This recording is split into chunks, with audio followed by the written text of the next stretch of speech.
This is the way it feels to move through summer in Lululemon. Iconic Align softness without the front seam. For our smoothest look and feel ever, summer won't know what hit it. Stretch your limits in the non-stop flexibility of the new Lululemon Align No-Line Pant in select stores and at Lululemon.com. Meet the most capable CR-V Honda has ever dreamed of. The all-new CR-V Trail Sport Hybrid. With all-terrain tires and available enhanced traction control, it's built for wherever the day takes you. Heated front seats and a heated steering wheel, ideal for winter drives and crisp early starts. And with generous cargo space, it's ready for big gear and even bigger getaways. The CR-V Trail Sport Hybrid. Learn more at honda.com/CRV. This episode is brought to you by Dogfish Head Craft Brewery. The Grateful Dead and Dogfish Head have gotten the band back together with the release of Grateful Dead Juicy Pale Ale, a light-bodied pale ale brewed with sustainable Kernza grains, granola, and heaps of good karma for a refreshing brew that's music to your taste buds. Available nationwide. Visit dogfish.com to find Grateful Dead Juicy Pale Ale in your neck of the woods. Dogfish Head Craft Brewery is located in Milton, Delaware. Please drink responsibly. No matter how you travel, it's good to have a plan. Some people plan every minute. No sleep, bus, museum, another museum. While others only plan to take it day by day. When it comes to your finances, a plan is just as important. You can count on Credit Karma to give you the insights you need to understand your options, so you can take charge of your financial path and find your way to money. Explore how you can make financial progress with confidence today. Intuit Credit Karma. Karma you can count on. Thanks for listening to the Red Treehouse, where I tell scary stories to keep you up at night. You can listen to the Red Treehouse on your favorite streaming platforms. Be sure to follow, like, and subscribe. Oh, and leave a 5-star review. And now, you can find the Red Treehouse on Patreon. Join the Red Treehouse community for as little as $3 per month and receive exclusive member benefits. Simply go to patreon.com/Red Treehouse. Important note: sources for this episode can be found in the show notes. The Red Treehouse is dedicated to my dad. I love you, Pop. In this episode of the Red Treehouse, I'm going to read you Frankenstein chapters 11 through 13. So sit back, turn down the lights, pull up the covers, and pay close attention as I read Frankenstein by Mary Shelley. I'm your host, Will. Welcome to the Red Treehouse.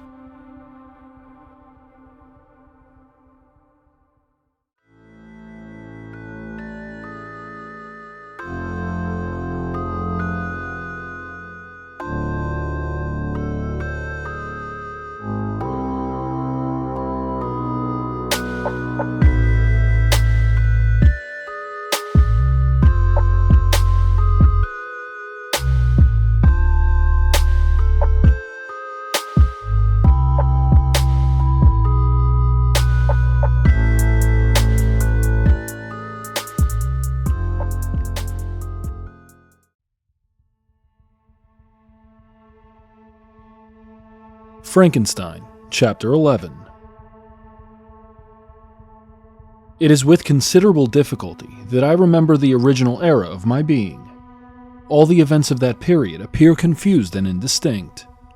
A strange multiplicity of sensations seized me, and I saw, felt, heard, and smelt at the same time. And indeed it was a long time before I learned to distinguish between the operations of my various senses. By degrees, I remember, a stronger light pressed upon my nerves, so that I was obliged to shut my eyes. Darkness then came over me and troubled me, but hardly had I felt this when by opening my eyes, as I now suppose, the light poured in upon me again. I walked, and I believe descended, but I presently found a great alteration in my sensations.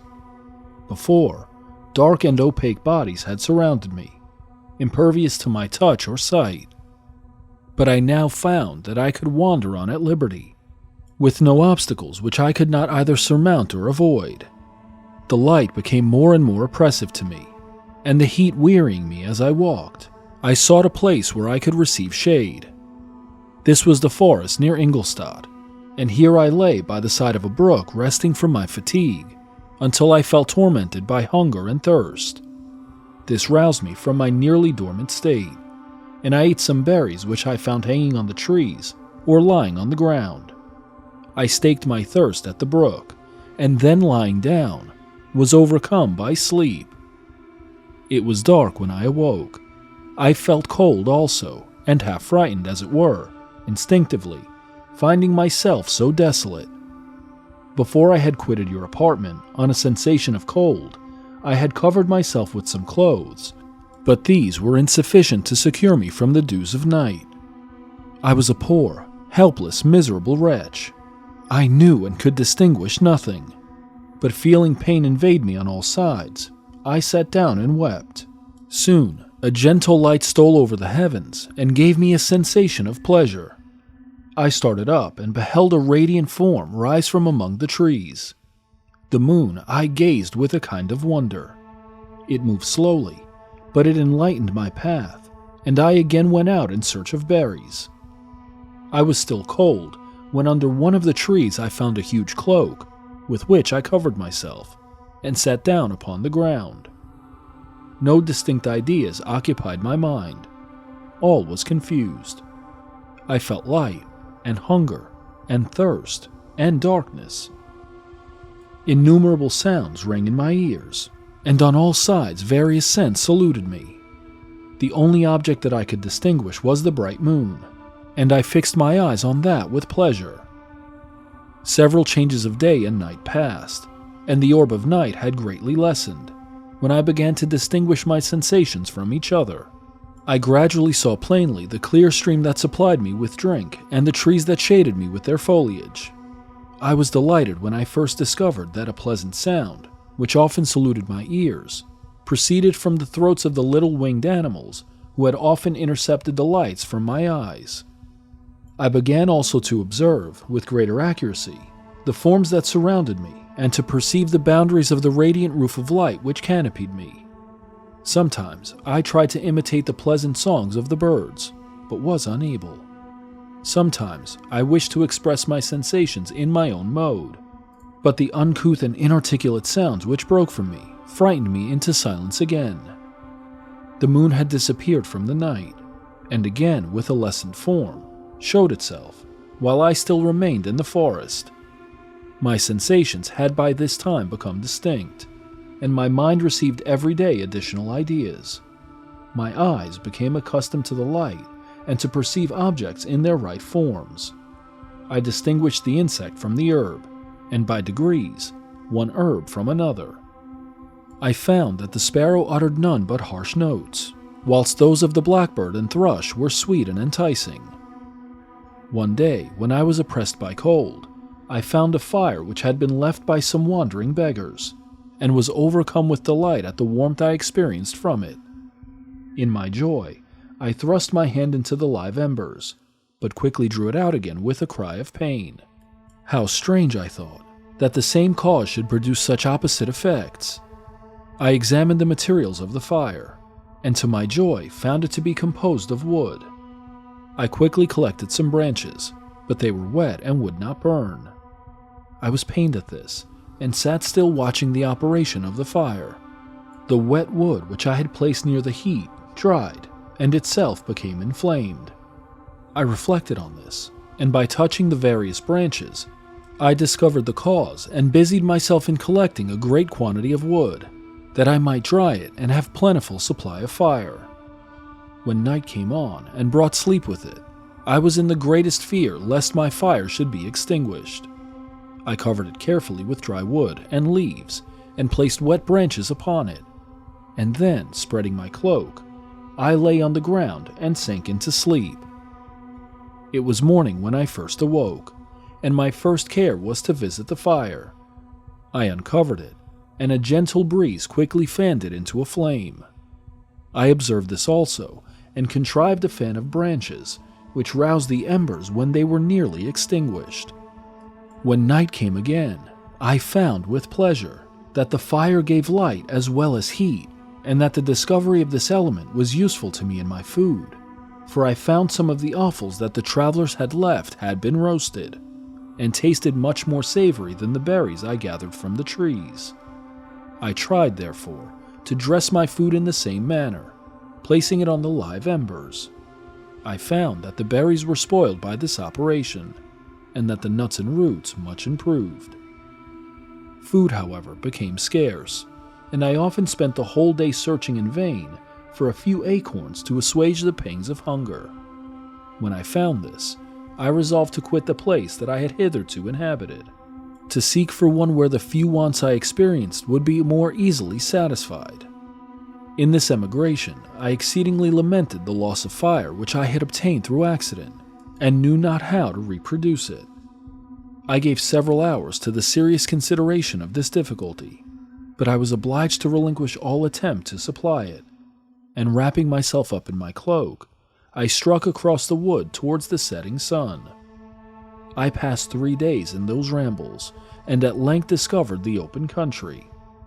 A great fall of snow had taken place the night before, and the fields were one of uniform white. The appearance was disconsolate, and I found my feet chilled by the cold, damp substance that covered the ground.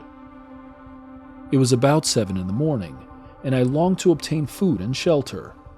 At length I perceived a small hut on a rising ground, which had doubtless been built for the convenience of some shepherd. This was a new sight to me, and I examined the structure with great curiosity. Finding the door open, I entered. An old man sat in it, near a fire, over which he was preparing his breakfast. He turned on hearing a noise, and perceiving me, shrieked loudly, and quitting the hut, ran across the fields with the speed of which his debilitated form hardly appeared capable. His appearance different from any I had ever before seen, and his flight somewhat surprised me. But I was enchanted by the appearance of the hut. Here the snow and rain could not penetrate. The ground was dry, and it presented to me then as exquisite and divine a retreat as pandemonium appeared to the daemons of hell after their sufferings in the lake of fire.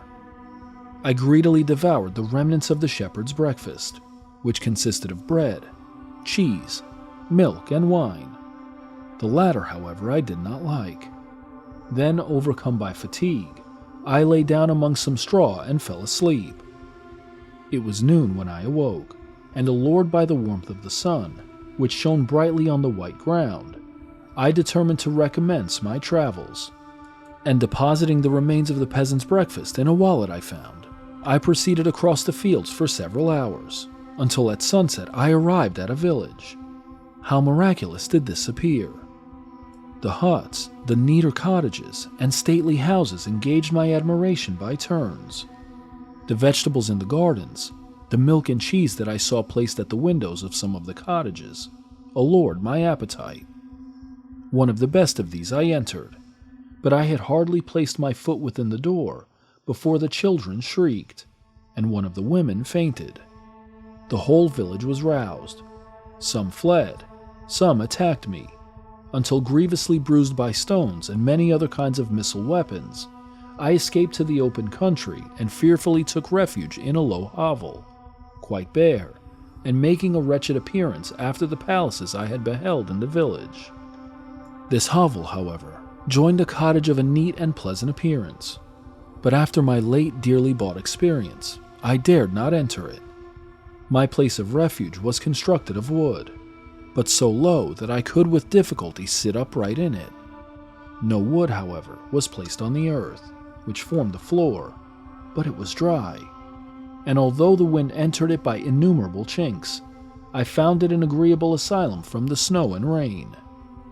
Here, then, I retreated and lay down happy to have found a shelter, however miserable, from the inclemency of the season, and still more from the barbarity of man.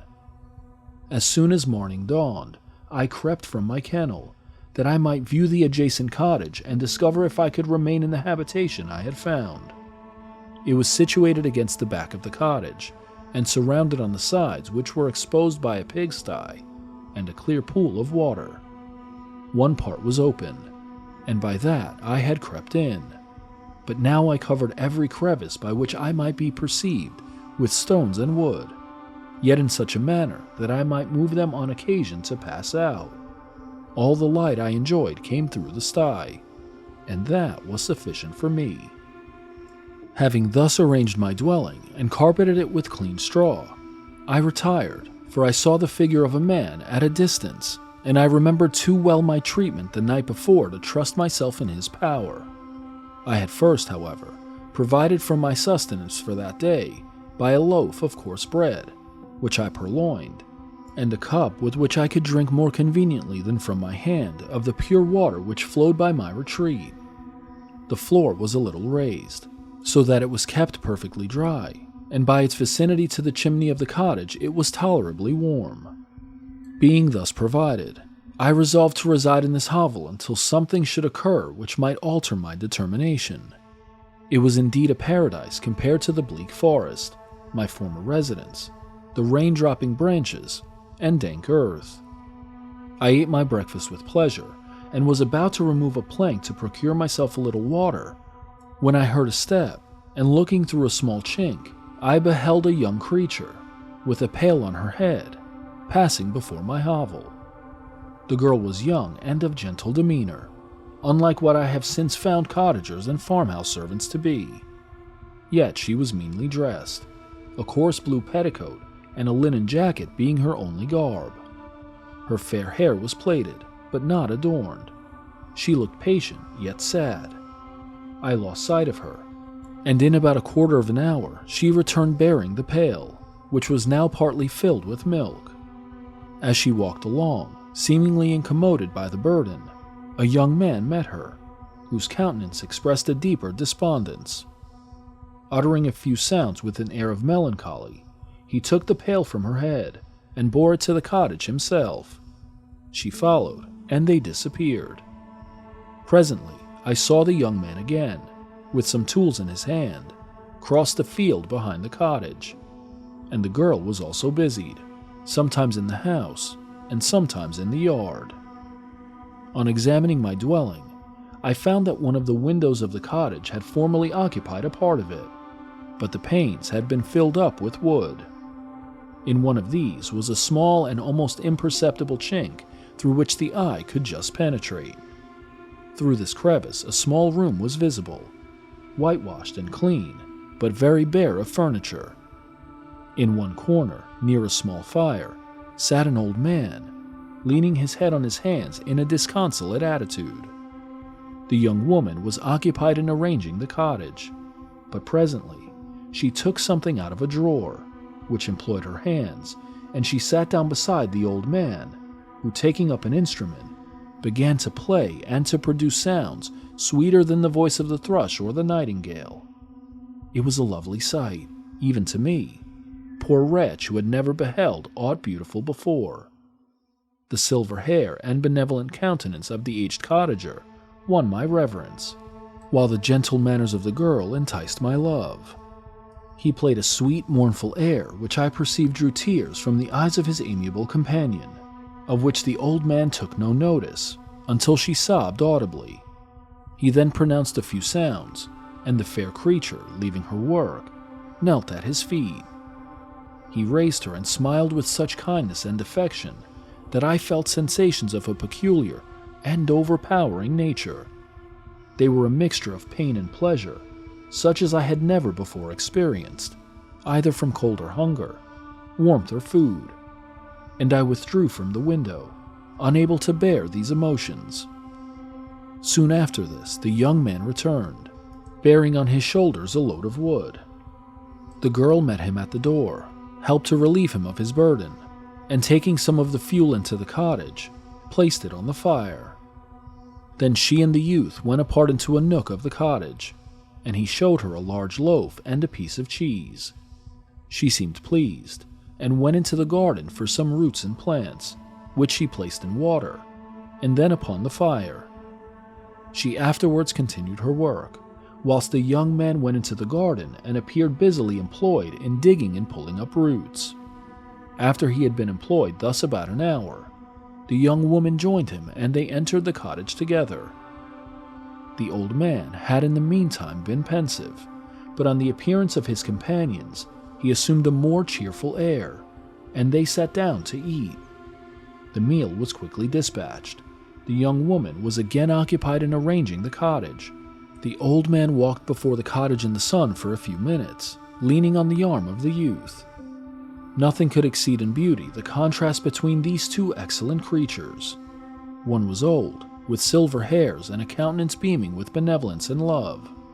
The younger was slight and graceful in his figure, and his features were molded by the finest symmetry, yet his eyes and attitude expressed the utmost sadness and despondency. The old man returned to the cottage, and the youth, with tools different than those he had used in the morning, directed his steps across the field.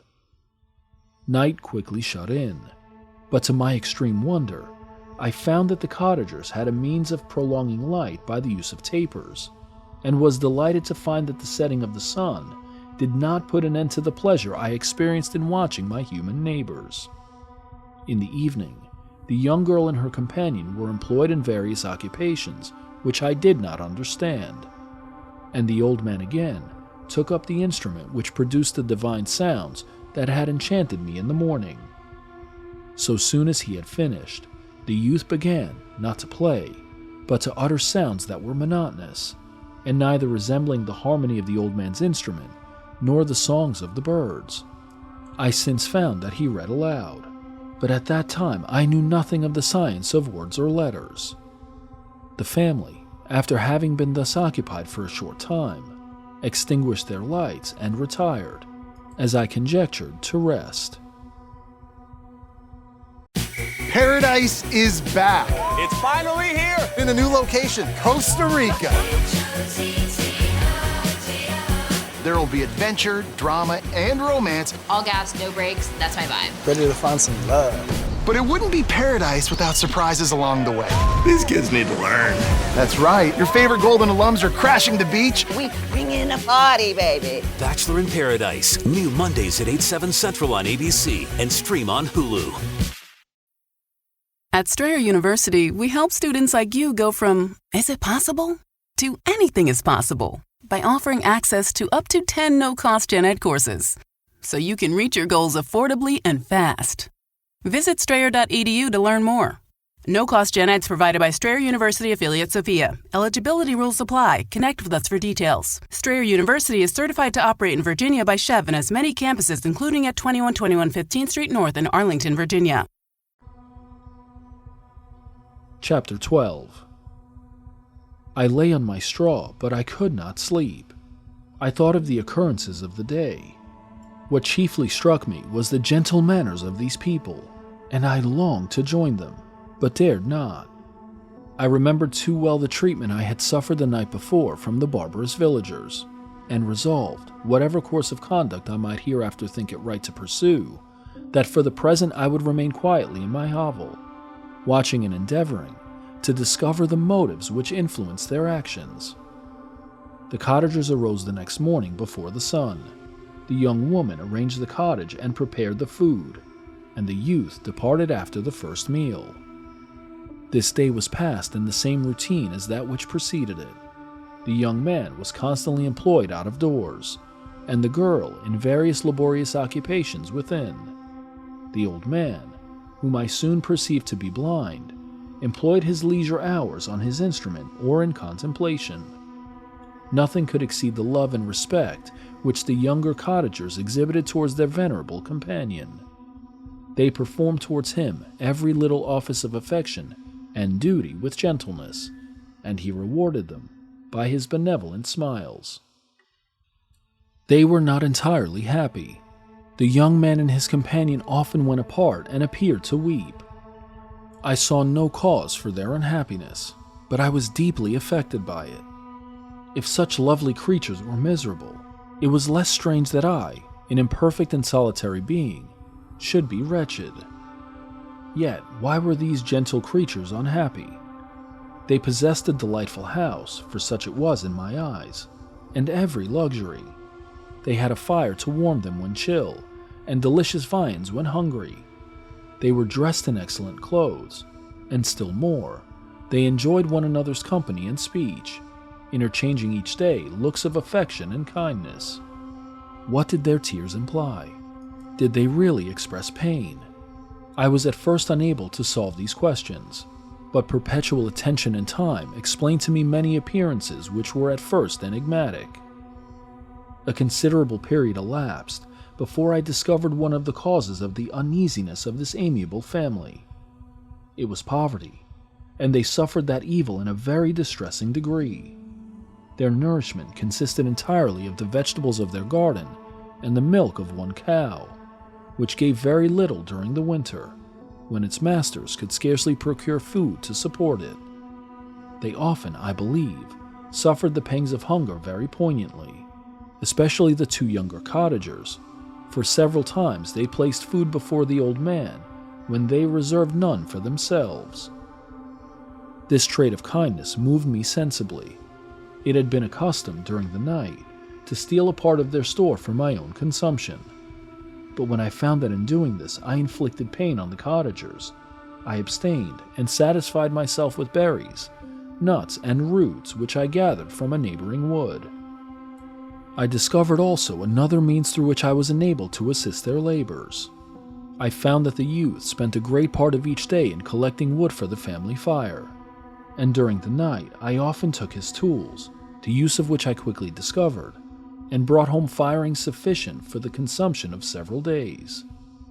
I remember, the first time that I did this, the young woman, when she opened the door in the morning, appeared greatly astonished on seeing a great pile of wood on the outside. She uttered some words in a loud voice, and the youth joined her, who also expressed surprise. I observed with pleasure that he did not go to the forest that day, but spent it in repairing the cottage and cultivating the garden. By degrees, I made a discovery of still greater moment. I found that these people possessed a method of communicating their experience and feelings to one another by articulate sounds. I perceived that the words they spoke sometimes produced pleasure or pain, smiles or sadness, in the minds and countenances of the hearers. This was indeed a godlike science, and I ardently desired to become acquainted with it. But I was baffled in every attempt I made for this purpose.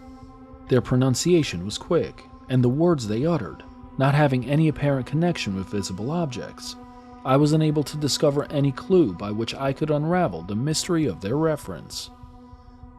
By great application, however, and after having remained during the space of several revolutions of the moon in my hovel, I discovered the names that were given to some of the most familiar objects of discourse. I learned and applied the words fire, milk, bread, and wood. I learned also the names of the cottagers themselves.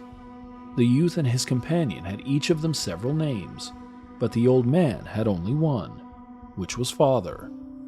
The girl was called sister or Agatha, and the youth, Felix, brother or son. I cannot describe the delight I felt when I learned the ideas appropriated to each of these sounds and was able to pronounce them. I distinguished several other words without being able as yet to understand or apply them, such as good, dearest, unhappy. I spent the winter in this manner. The gentle manners and beauty of the cottagers greatly endeared them to me. When they were unhappy, I felt depressed. When they rejoiced, I sympathized in their joys. I saw few human beings besides them, and if any other happened to enter the cottage, their harsh manners and rude gait only enhanced to me the superior accomplishments of my friends. The old man, I could perceive, often endeavored to encourage his children, as sometimes I found that he called them, to cast off their melancholy. He would talk in a cheerful accent, with an expression of goodness that bestowed pleasure even upon me. Agatha listened with respect, her eyes sometimes filled with tears, which she endeavored to wipe away unperceived. But I generally found that her countenance and tone were more cheerful after having listened to the exhortations of her father. It was not thus with Felix. He was always the saddest of the group. and even to my unpracticed senses, he appeared to have suffered more deeply than his friends. But if his countenance was more sorrowful, his voice was more cheerful than that of his sister, especially when he addressed the old man. I could mention innumerable instances which, although slight, marked the dispositions of these amiable cottagers. In the midst of poverty and want, Felix carried with pleasure to his sister the first little white flower that peeped out from beneath the snowy ground. Early in the morning, before she had risen, he cleared away the snow that obstructed her path to the milk house, drew water from the well, and brought the wood from the outhouse, where, to his perpetual astonishment, he found his store always replenished by an invisible hand. In the day, I believe, he worked sometimes for a neighboring farmer, because he often went forth and did not return until dinner, yet brought no wood with him. At other times he worked in the garden, but as there was little to do in the frosty season, he read to the old man and Agatha. This reading had puzzled me extremely at first, but by degrees I discovered that he uttered many of the same sounds when he read as when he talked. I conjectured, therefore, that he found on the paper signs for speech which he understood, and I ardently longed to comprehend these also. But how was that possible when I did not even understand the sounds for which they stood as signs? I improved, however, sensibly in the science, but not sufficiently to follow up any kind of conversation, although I applied my whole mind to the endeavor, for I easily perceived that although I eagerly longed to discover myself to the cottagers, I ought not to make the attempt until I had first become master of their language, which knowledge might enable me to make them overlook the deformity of my figure, for with this also the contrast perpetually presented to my eyes had made me acquainted. I had admired the perfect forms of my cottagers, their grace, beauty, and delicate complexions. But how was I terrified when I viewed myself in a transparent pool? At first I stared back, unable to believe that it was indeed I who was reflected in the mirror. And when I became fully convinced that I was in reality the monster that I am, I was filled with the bitterest sensations of despondence and mortification. Alas, I did not yet entirely know the fatal effects of this miserable deformity. As the sun became warmer and the light of day longer, the snow vanished, and I beheld the bare trees and the black earth. From this time Felix was more employed, and the heart-moving indications of impending famine disappeared. Their food, as I afterwards found, was coarse, but it was wholesome, and they procured a sufficiency of it. Several new kinds of plants sprang up in the garden, which they dressed, and these signs of comfort increased daily as the season advanced. The old man, leaning on his son, walked each day at noon, when it did not rain, as I found it was called when the heavens poured forth its waters. This frequently took place, but a high wind quickly dried the earth, and the season became far more pleasant than it had been. My mode of life in my hovel was uniform. During the morning I attended the motions of the cottagers, and when they were dispersed in various occupations, I slept. The remainder of the day was spent in observing my friends. When they had retired to rest, if there was any moon or the night was starlit, I went into the woods and collected my own food and fuel for the cottage. When I returned, as often as it was necessary, I cleared their path from the snow and performed those offices that I had seen done by Felix.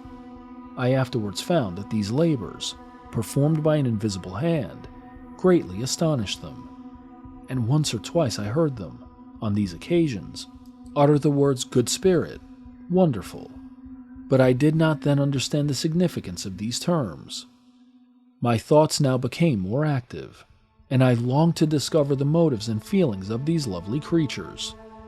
I was inquisitive to know why Felix appeared so miserable and Agatha so sad.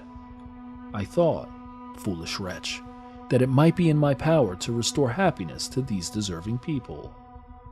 When I slept or was absent, the forms of the venerable blind father, the gentle Agatha, and the excellent Felix flitted before me. I looked upon them as superior beings who would be the arbiters of my future destiny. I formed in my imagination 1,000 pictures of presenting myself to them, and their reception of me. I imagined that they would be disgusted, until by my gentle demeanor and conciliating words, I should first win their favor, and afterwards their love. These thoughts exhilarated me, and led me to apply with fresh ardor to the acquiring the art of language. My organs were indeed harsh, but supple, and although my voice was very unlike the soft music of their tones, yet I pronounced such words as I understood with tolerable ease.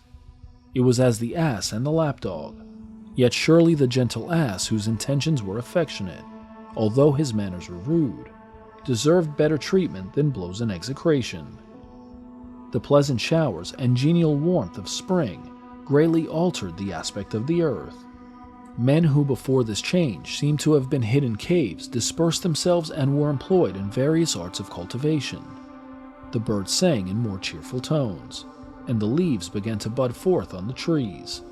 Happy, happy earth, fit habitation for gods, which so short a time before was bleak, damp, and unwholesome. My spirits were elevated by the enchanting appearance of nature.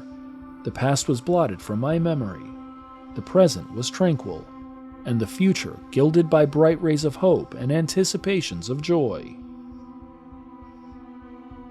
Now at Chipotle, our all-new Chipotle Honey Chicken brings Chipotle heat with a touch of sweet.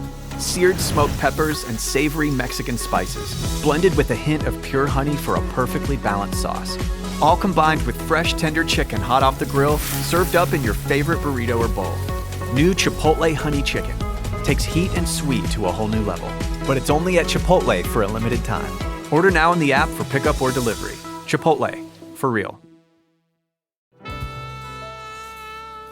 Get your mother-loving ears on because your big-time radio DJ's got news. PayPal lets you choose how you want to pay for all the stuff. With PayPal, I can pay in-store, pay online, or pay over time. What's that? You want this translated into song? I hope you're sitting down. You can pay your own way. You keep those ears on, you hear? Don't just pay, baby. PayPal. Learn more at paypal.com. Going on vacation? We're here for it.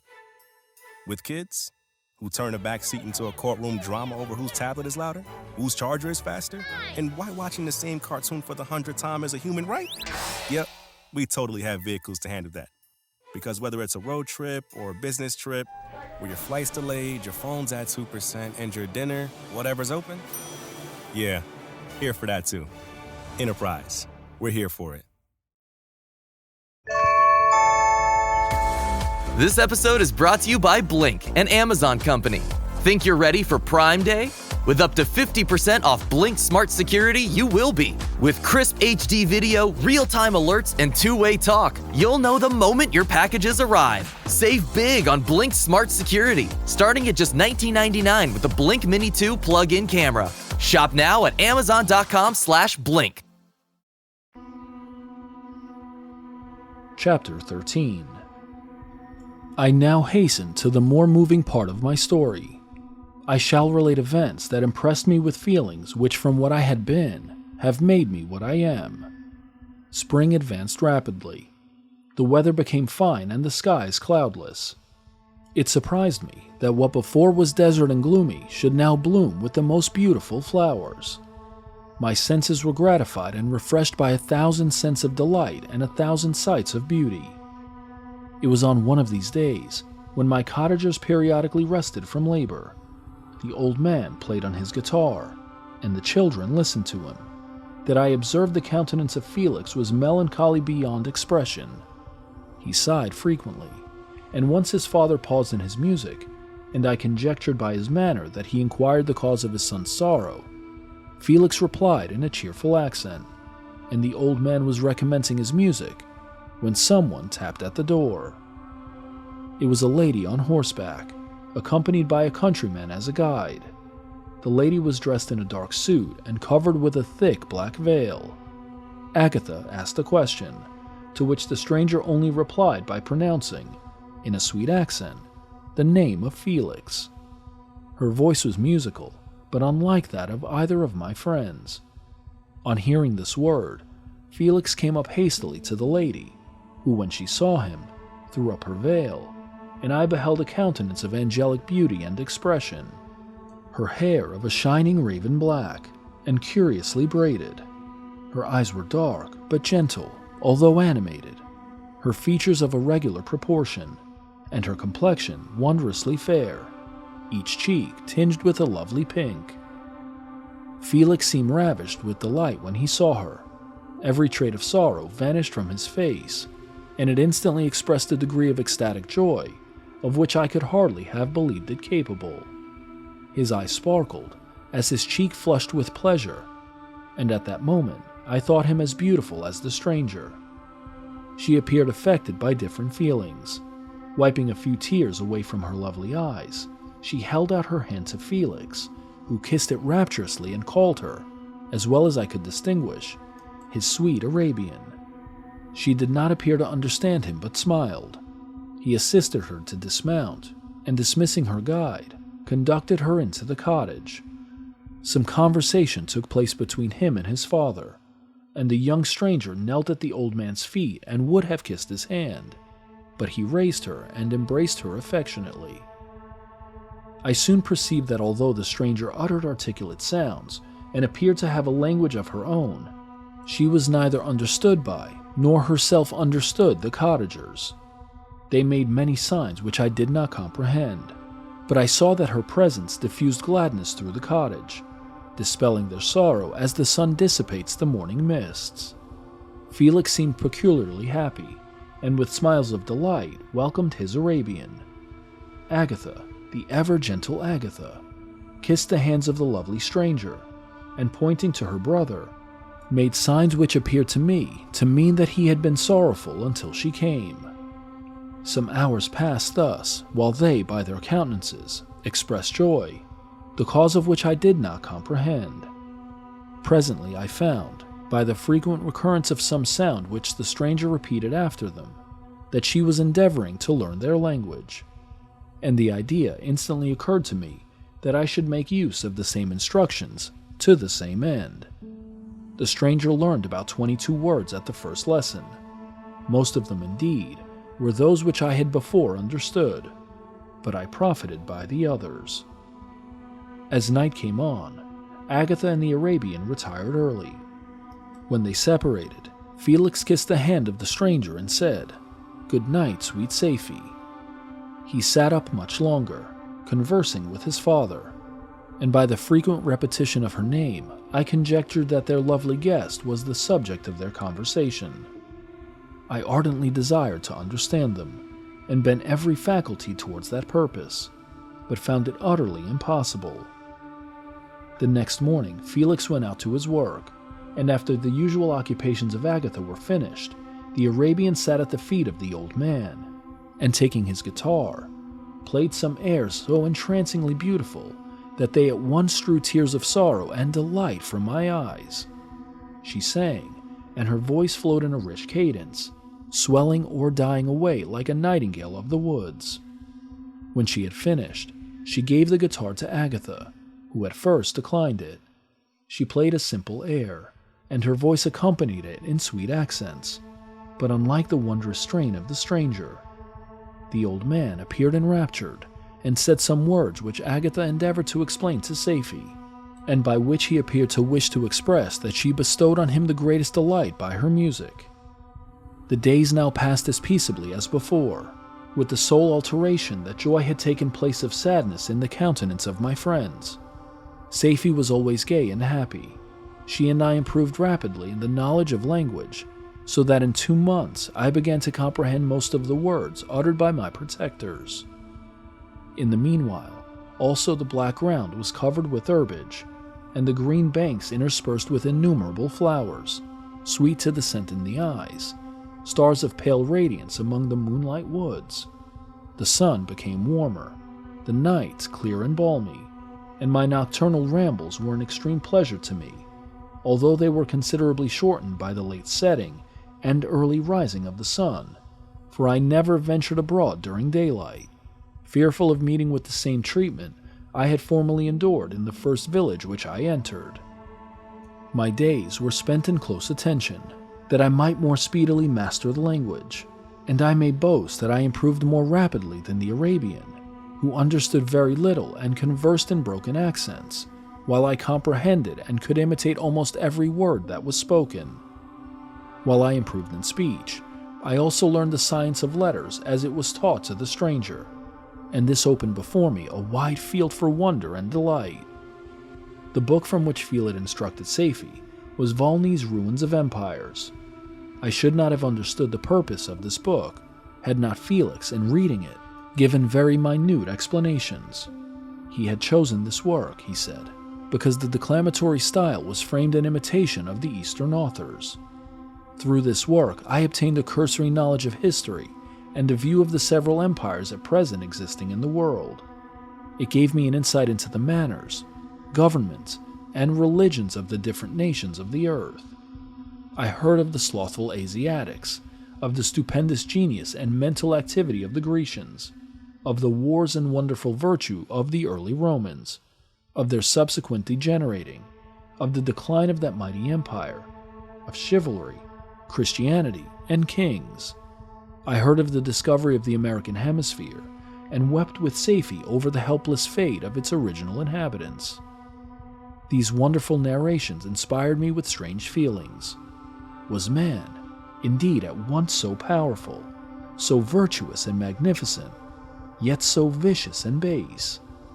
He appeared at one time a mere scion of the evil principle, and at another as all that can be conceived of noble and godlike. To be a great and virtuous man appeared the highest honor that can befall a sensitive being. To be base and vicious, as many on record have been, appeared the lowest degradation, a condition more abject than that of the blind mole or harmless worm. For a long time I could not conceive how one man could go forth to murder his fellow, or even why there were laws and governments. But when I heard details of vice and bloodshed, my wonder ceased and I turned away with disgust and loathing. Every conversation of the cottagers now opened new wonders to me. While I listened to the instructions which Felix bestowed upon the Arabian, the strange system of human society was explained to me. I heard of the division of property, of immense wealth and squalid poverty, of rank, descent, and noble blood. The words induced me to turn towards myself. I learned that the possessions most esteemed by your fellow creatures were high and unsullied descent united with riches. A man might be respected with only one of these advantages, but without either, he was considered, except in very rare instances, as a vagabond and a slave, doomed to waste his powers for the profits of the chosen few. And what was I? Of my creation and creator I was absolutely ignorant, but I knew that I possessed no money, no friends, no kind of property. I was, besides, endued with a figure hideously deformed and loathsome. I was not even of the same nature as man. I was more agile than they, and could subsist upon coarser diet. I bore the extremes of heat and cold with less injury to my frame. My stature far exceeded theirs. When I looked around, I saw and heard of none like me. Was I, then, a monster, a blot upon the earth, from which all men fled and whom all men disowned? I cannot describe to you the agony that these reflections inflicted upon me. I tried to dispel them, but sorrow only increased with knowledge. Oh, that I had forever remained in my native wood, nor known nor felt beyond the sensations of hunger, thirst, and heat. Of what a strange nature is knowledge! It clings to the mind when it has once seized on it like a lichen on the rock. I wished sometimes to shake off all thought and feeling, but I learned that there was but one means to overcome the sensation of pain, and that was death, a state which I feared yet did not understand. I admired virtue and good feelings, and loved the gentle manners and amiable qualities of my cottagers, but I was shut out from intercourse with them, except through means which I obtained by stealth, when I was unseen and unknown, and which rather increased than satisfied the desire I had of becoming one among my fellows. The gentle words of Agatha and the animated smiles of the charming Arabian were not for me. The mild exhortations of the old man and the lively conversation of the loved Felix were not for me. Miserable, unhappy wretch! other lessons were impressed upon me even more deeply. I heard of the difference of sexes, and the birth and growth of children, how the father doted on the smiles of the infant, and the lively sallies of the older child, how all the life and cares of the mother were wrapped up in the precious charge, how the mind of youth expanded and gained knowledge of brother, sister, and all the various relationships which bind one human being to another in mutual bonds. But where were my friends and relations? No father had watched my infant days. No mother had blessed me with smiles and caresses. Or if they had, all my past life was now a blot, a blind vacancy in which I distinguished nothing. From my earliest remembrance, I had been as I then was in height and proportion. I had never yet seen a being resembling me or who claimed any intercourse with me. What was I? The question again recurred, to be answered only with groans. I will soon explain to what these feelings tended, but allow me now to return to the cottagers, whose story excited in me such various feelings of indignation, delight, and wonder, but which all terminated in additional love and reverence for my protectors.